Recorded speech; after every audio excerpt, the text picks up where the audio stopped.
How are wooden trains made? Hi kids! Today we're going to visit a factory where wooden trains are made.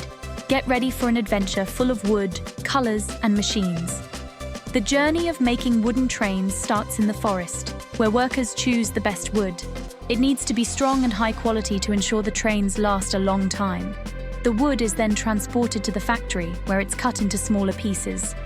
These pieces are shaped into the basic forms of trains like locomotives and carriages. Next comes sanding and smoothing. Machines and workers carefully sand each piece to make it smooth and safe for kids. Now it's time for colors. The trains are painted in bright colors, and details like windows, doors, and numbers are added. Each train is unique. After the paint dries, the trains are assembled. Wheels and connectors are added so the carriages can link together to form long trains.